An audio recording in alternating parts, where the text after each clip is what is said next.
राजस्थान के एक सुदूर गांव धौलपुर के पास एक घना जंगल था, जिसे लोग कालाधुन जंगल कहते थे। बुजुर्गों का कहना था कि वहां रात को जाने वाला कभी लौटकर नहीं आता। गांव के बच्चे उस जंगल के पास खेलते भी नहीं थे। कहते हैं कि वहां कुछ अधूरी आत्माएं भटक रही हैं, जो इंसानों की आहट सुनते ही उन्हें अपने साथ खींच लेती हैं। गांव में 4 दोस्त थे, राघव, विवेक, सोहेल और नीला। वे कॉलेज से गर्मी की छुट्टियों में गांव आए थे। उन्हें ये सब बातें बेवकूफ़ी लगती थी। एक दिन शाम को चाय पर बैठकर बात करते हुए राघव ने कहा, चलो ना एक रात कालाधुन जंगल में कैंप करते हैं। कुछ नहीं होगा, सब मिथक है। नीला थोड़ी डरी हुई थी, पर बाकी तीनों ने हंसते हुए हाँ कर दी। सबने तय किया कि वे अगले दिन रात को टंगल जाएंगे। जैसे ही वे जंगल में घुसे, एक अजीब सी ठंडी हवा चल रही थी, जबकि अप्रैल का महीना था।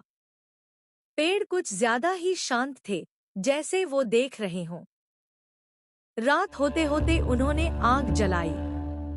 नीला ने कुछ दूर एक परछाई देखी। उसने डरकर कहा, वहां कोई है। पर तभी एक तेज झटका आया। आग अपने आप बंद हो गई। अंधेरे में सब घबरा गए। अचानक सोहेल गिर गया और उसने कहा, कुछ ने मुझे पकड़ा। वे जब तक उसकी ओर दौड़े, वह गायब हो चुका था। उस जगह मिट्टी में सिर्फ घसीटने के निशान थे, जो जंगल के और अंदर जा रहे थे। सबके चेहरे सफेद पड़ गए।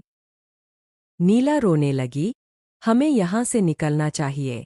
सोहेल, वो मर गया। नहीं, हमें उसे ढूंढना होगा। अकेले कैसे छोड़ दें? हर पेड़ से अजीब सरसराहट की आवाज आ रही थी। ऐसा लग रहा था जैसे कोई उनके पीछे पीछे चल रहा हो। कुछ देर चलने के बाद उन्हें एक टूटा फूटा घर दिखा, जो पेड़ों के बीच छिपा था।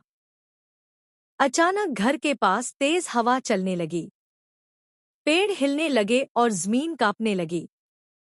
इतने में एक औरत की परछाई दिखी। सब डर गए। राघव, नीला और विवेक दौड़ने लगे। पर तभी विवेक भागते भागते गिर गया और उसका शरीर अकड़ गया और जोर से जमीन पर गिरा, बेहोश नहीं, मरा हुआ। राघव और नीला भागते रहे। नीला भी गिर गई और राघव रुक गया। हर पेड़ की छाया अब किसी चेहरे जैसी लग रही थी। किसी और ही दुनिया में फंस चुके थे वे। नीला उठी और फिर से राघव और नीला भागे। जंगल का रास्ता लंबा होता जा रहा था। बार बार वही मोड़ आ रहा था, जैसे वे किसी भूल भुलैया में हों। राघव, वो हमें नहीं जाने देंगे। हमने उनकी नींद तोड़ी है। सारी रात यूं ही भटकते भटकते राघव और नीला बेहोश हो गया।